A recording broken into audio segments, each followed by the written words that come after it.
ഉത്തർപ്രദേശിൽ നിന്ന് രസകരമായിട്ടുള്ളൊരു വാർത്തയാണ് ഇപ്പോൾ പുറത്തു വന്നിരിക്കുന്നത്. യഥാർത്ഥത്തിൽ യുപിയിലെ വാരണാസിയിൽ ഉദയ് പ്രതാപ് കോളേജ് എന്ന് പറയുന്ന ഒരു കോളേജുണ്ട്. ആ കോളേജിനകത്ത് ഒരു മസ്ജിദ് സ്ഥിതി ചെയ്യുന്നുണ്ട്. സമത്വ സുന്ദരമായ അന്തരീക്ഷം. ആ അന്തരീക്ഷത്തിൽ മസ്ജിദിൽ ആൾക്കാർ നമാസിന് വരുന്നു. കോളേജിൽ വിദ്യാർത്ഥികൾ അവരുടെ പണിയെടുത്ത് സുന്ദരമായി പഠനവും നടത്തി പോകുന്നൊരു സാഹചര്യമാണ് ഉണ്ടായത്. അതിനിടയ്ക്ക് വഖഫ് ബോർഡ് എന്ന് പറഞ്ഞ ബോർഡിന് തിന്നിട്ട് എല്ലിൻ്റെ ഇടയിൽ കയറി എന്നാണ് കോളേജ് അധികൃതർ പറയുന്നത്. വഖഫ് ബോർഡ് ആ കോളേജിന് ഒരു നോട്ടീസ് അയക്കുന്നു. അതായത് ഈ കോളേജിന്റെ ഭൂമിയുടെ ഉടമസ്ഥാവകാശം വഖഫിനാണ് എന്ന് പറഞ്ഞാണ് ആ നോട്ടീസ് പുറത്ത് വന്നത്. ശേഷം അവിടെ നടന്ന കാര്യങ്ങൾ കേട്ടുകഴിഞ്ഞാൽ നിങ്ങൾ ഉറപ്പായിട്ടും ഞെട്ടും എന്നുള്ളതിൽ തർക്കമില്ല.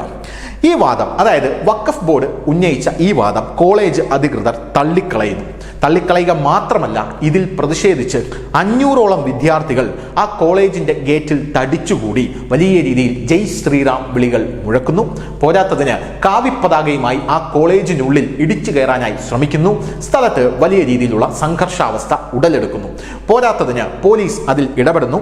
താൽക്കാലികമായി 7 പേരെ പോലീസ് കുറച്ചു നേരത്തേക്ക് തടഞ്ഞു വയ്ക്കുന്ന ഒരു സാഹചര്യവും ഉണ്ടായി. അതിനുശേഷം അവിടെ എന്താണ് നടന്നത് എന്ന് നമുക്കറിയണ്ടേ. മസ്ജിദ് ഭൂമി വഖഫ് അല്ലെങ്കിൽ, അതായത് ഈ മസ്ജിദ് ഇരിക്കുന്ന ഭൂമി അത് വഖഫിന്റെ ഭൂമി അല്ലെങ്കിൽ ആ കെട്ടിടം പൊളിച്ചു മാറ്റണം എന്ന് വിദ്യാർത്ഥികൾ ആവശ്യം ഉന്നയിക്കുന്നു. ഇതോടുകൂടി മസ്ജിദ് വെട്ടിലാകുന്ന കാഴ്ചയാണ് നമുക്ക് കാണാനായിട്ട് സാധിച്ചത്. വിദ്യാർത്ഥികളുടെ നേതാവായ വിവേകാനന്ദ സിംഗ് ആണ് ഈ കാര്യം പറഞ്ഞത്.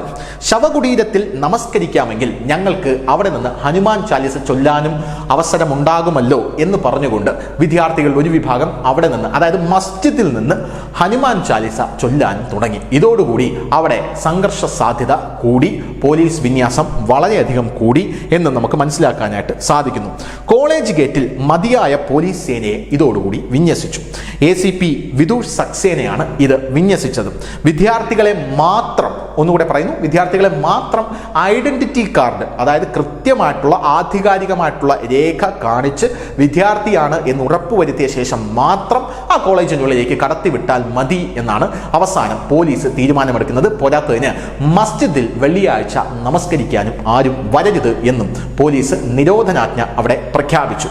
ഇത് മറ്റ് വിഭാഗക്കാർക്കിടയിൽ വലിയ രീതിയിലുള്ള പ്രതിഷേധത്തിന് കാരണമായി. അതായത് വെറുതെ സാമൂഹിക ഐക്യത്തോട് കൂടെ പോയിരുന്ന ഒരു പ്രദേശം, ആ പ്രദേശത്ത് വഖഫ് കയറി ഇടപെട്ട് അവിടെയുള്ള മുസ്ലിങ്ങൾക്കും ഹിന്ദുക്കൾക്കും വലിയ രീതിയിലുള്ള തലവേദന ഉണ്ടാക്കി എന്നുള്ളതാണ് ഇതിൻ്റെ കാമ്പ് എന്ന് പറയുന്നത്. അടുത്തതായിട്ട് വിദ്യാർത്ഥി കോടതി രൂപീകരിക്കുന്ന ഒരു കാഴ്ച അവിടെ കാണാനായിട്ട് സാധിക്കുന്നു. ഇതാണ് ഈ വാർത്തയിലെ ഏറ്റവും വലിയ ഹൈലൈറ്റ് എന്ന് പറയുന്നത്. വിദ്യാർത്ഥി കോടതി വിദ്യാർത്ഥികൾ രൂപീകരിക്കുന്നു, വഖഫ് ബോർഡ് കോടതി പോലെ. ഈ വിദ്യാർത്ഥി കോടതി അവർ രൂപീകരിച്ച് 11 പോയിന്റുള്ള ഒരു കത്ത് യുപിയുടെ വഖഫ് ബോർഡിന് അയക്കുകയാണ്. ഇത് കണ്ട് UP വഖഫ് ബോർഡ് ഞെട്ടുകയും ചെയ്യുന്നു. 15 ദിവസത്തിനകം ഈ പള്ളിയുടെ പദവിയും ഉടമസ്ഥാവകാശവും സംബന്ധിച്ച് ഞങ്ങൾക്ക്, അതായത് ഈ വിദ്യാർത്ഥി കോടതിക്ക് മറുപടി കിട്ടണം എന്നാണ് ഈ വിദ്യാർത്ഥി കോടതിയുടെ കത്തിൽ പറയുന്നത്. കോളേജ് പറയുന്നത് ഈ ഭൂമി ചാരിറ്റബിൾ എൻഡോവ്മെന്റിൻ്റെതാണ്, അതായത് കോളേജിന്റെ ഭൂമി ചാരിറ്റബിൾ എൻഡോവ്മെന്റിൻ്റെതാണ് എന്നാണ്. ഈ വിദ്യാർത്ഥികളുടെ കത്ത് കിട്ടിയതിന് ശേഷം അവിടെ വലിയ രീതിയിൽ വഖഫ് ബോർഡും പ്രതിസന്ധിയിലാകുന്ന ഒരു കാഴ്ചയാണ് നമുക്ക് കാണാനായിട്ട് സാധിച്ചത്. ഇപ്പോൾ 2018 പ്രിൻസിപ്പൽ CK സിംഗ്, അതായത് ഉദയ് പ്രതാപ് കോളേജിന്റെ പ്രിൻസിപ്പൽ CK സിംഗ് പറയുന്നത് ക്യാമ്പസിലെ പള്ളിയും കോളേജും സ്ഥലവും ഡോക്കും നവാബ് വഖഫ് ബോർഡിന് ദാനം ചെയ്തതാണെന്ന് നോട്ടീസിൽ അവകാശപ്പെടുന്നു. അതായത് 2018 അവർ നോട്ടീസ് അയച്ചിരുന്നു. പക്ഷേ അന്ന് കോളേജ് ഇവർക്ക് മറുപടി കൊടുത്തിരുന്നു. അതായത് വാരണാസി നിവാസിയായ വസീം അഹമ്മദ് ഖാനിൽ നിന്ന് നോട്ടീസ് വന്നപ്പോൾ മസ്ജിദ് അനധികൃതമായി കോളേജിൽ നിർമ്മിച്ചതാണെന്നും സ്വത്ത് വാങ്ങാനും വിൽക്കാനും കഴിയാത്ത ട്രസ്റ്റിന്റെ ഉടമസ്ഥതയാണെന്നും ചൂണ്ടിക്കാട്ടി ഈ മസ്ജിദിനെ സംബന്ധിച്ച് അന്ന് തന്നെ കോളേജ് ഒരു മറുപടിയും കൊടുത്തിരുന്നു. വഖഫ് ബോർഡ് 2022 പള്ളി പണിയാനുള്ള ശ്രമങ്ങൾ നടത്തിയെങ്കിലും കോളേജ് അഡ്മിനിസ്ട്രേഷന്റെ പരാതിയെ തുടർന്ന് അത് തടയുകയാണ് അവിടെ ചെയ്തത്.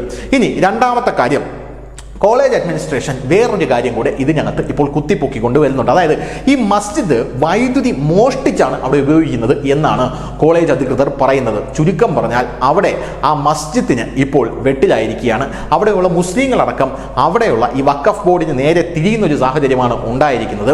ചുമ്മാ ഇരിക്കുന്നവരുടെ ആസനത്തിൽ ചുണ്ണാമ്പ് തേച്ചതുപോലെയായി കാര്യങ്ങൾ എന്നുള്ളതാണ് ഈ വാർത്തയിൽ നിന്ന് നമുക്ക് വ്യക്തമാകുന്നത്. ഇന്നും, അതായത് വെള്ളിയാഴ്ചയായ ഈ ദിവസവും മസ്ജിദിൽ നമസ്കരിക്കാൻ ആൾക്കാർ എത്തിയിരുന്നു. നടത്തിയിരുന്നു. അവിടെ നമസ്കരിക്കാനായി അനുവദിച്ചില്ല. വലിയ രീതിയിലുള്ള സംഘർഷ സാധ്യത ഉണ്ടായിരുന്നു. എന്നാൽ പോലീസ് രണ്ട് വിഭാഗങ്ങളെയും പറഞ്ഞു മനസ്സിലാക്കി തിരിച്ചയക്കുന്ന കാഴ്ചയാണ് നമുക്ക് കാണാനായി സാധിച്ചത്. News desk news India Malayalam.